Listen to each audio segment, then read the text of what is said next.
그러면 우리는 왜 이렇게 할 수밖에 없는가 하는 거죠. 지금 아이들이 가장 큰 문제가 살면서 어떤 문화였냐면 간섭받지 않는 게 자유라고 생각한 거예요. 간섭받지 않는 게 자유다. 그쵸? 그렇게 네. 생각하죠. 문 딱 그러니까. 닫고 잠그는 거. 그쵸. 엄마 간섭하지 마. 내 자유야. 맞아. 그게 뭔지 알아요? 신자유주의가 말하는 자유예요. 신자유주의가 여기서 나와요? 신자유주의를 경제적으로만 생각하는데요. 그게 신자유주의 핵심인 사람이 하이에크가 하는 자유가 간섭받지 않을 자유예요.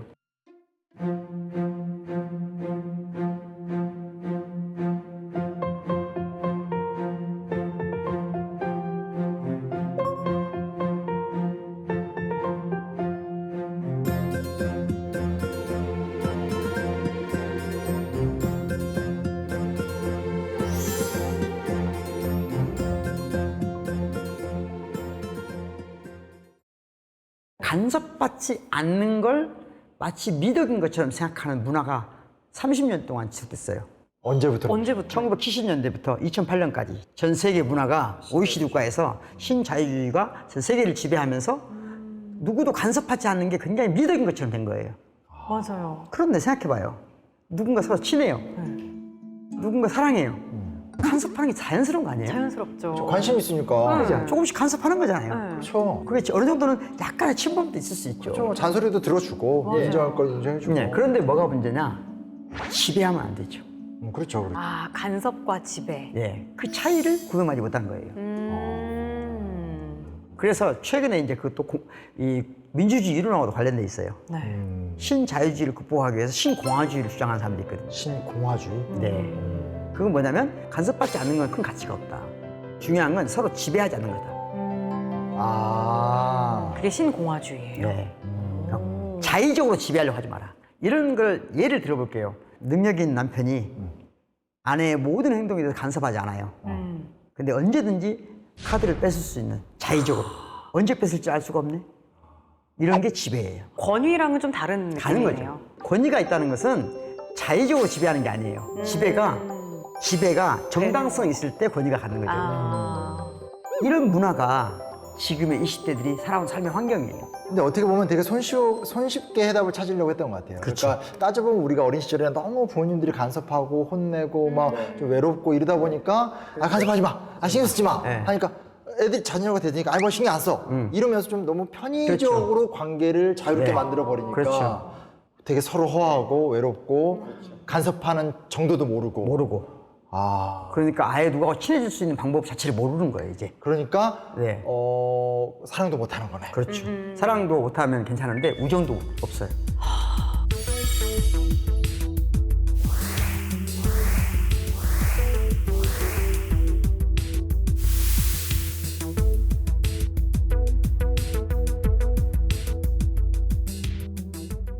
대표적으로 칸트, 헤겔 다 알잖아요. 네. 이런 사람들도 사랑 문제를 중요하게 생각했어요. 좀 이상했어요. 그분들 딱 봐도 이렇게 연애 잘 못하실 것 같은데 다 책씩은 쓰시더라고요. 아, 그렇죠. 못하니까. 못하니까. 원래 못하는 사람들이 이론에 빠삭한 거 아니, 아시죠? 칸트 결혼 안 했잖아요. 그렇죠.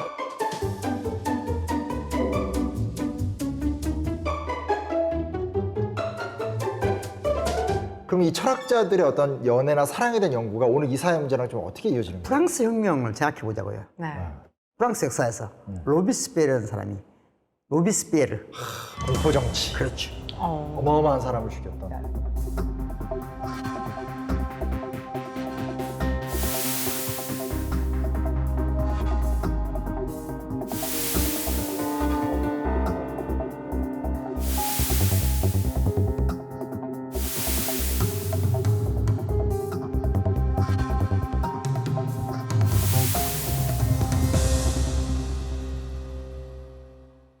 항상 도덕적이었어요.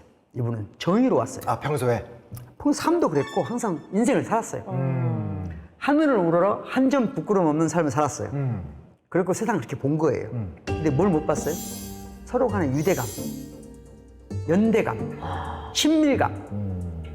사랑은 중요하게 보지 못하는 거죠. 사랑한다는 건 뭐죠? 우리가 눈도 감아줄 수 있는 거잖아요. 그쵸.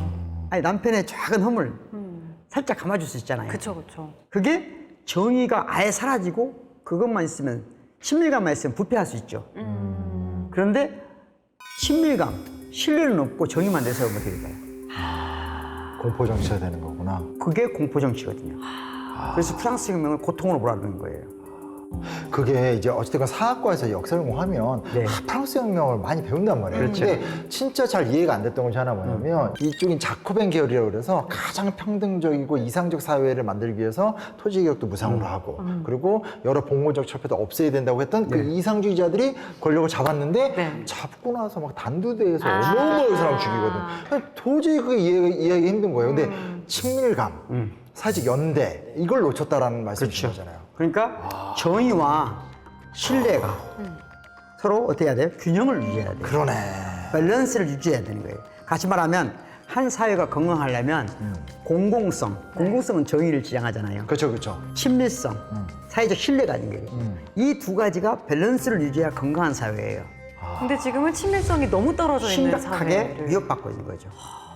그건 무슨 문제를 일으키냐? 좀 더 들어가 볼까? 한 가지만 더?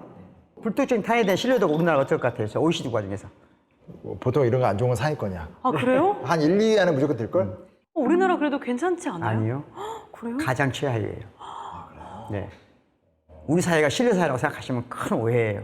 아니 막 가방 놔두고 가두고 안 그건 가져가고. 신뢰가 아니라 감시 사회죠. 그러니까 우리는 안전은 한데 감시에 내면화가 된 거예요. 안전은 한데 신뢰는 없어. 그렇죠. 슬프네요. 그런 신뢰는 있죠. 저 친구가 내 걸 훔쳐가지 않을 거라는 신뢰는 있죠. 네. 그렇죠, 그렇죠. 그런 신뢰를 말하는 게 아니잖아요. 내가 위험한 상황이 되면 저 친구가 나를 손을 내밀어 주겠지 하는, 지나간 사람이 내밀어 주겠지 하는 믿음이 있어야 되잖아요. 근데 그런 거 없는 것 같긴 맞아요, 해요. 없어요. 한 번 심하게 제가 계단을 잘못 짚어서 진짜 전립 카페에 올릴 정도로 쿵 쓰러졌어요. 정말 부끄러웠는데 아무도 괜찮으세요? 한 명도 안 쳐다봤어. 이런 경우 한 2번 해봤어요. 근데 그걸 그때 좀 당황스럽더라고요. 네. 그래서 나중에 또 어떤 사람이 그러니까 나도 일어나기가 뭐해.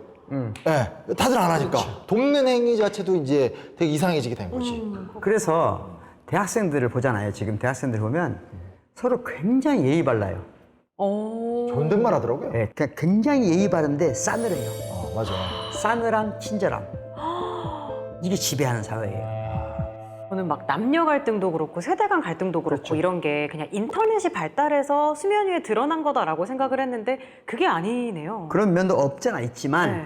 지금 우리 사회에 불특정 타인에 대한 신뢰도가 높아지는 이유는 일상적인 삶에서 누구하고 친해지지 못한 것이 근본적인 원인이라는 거죠.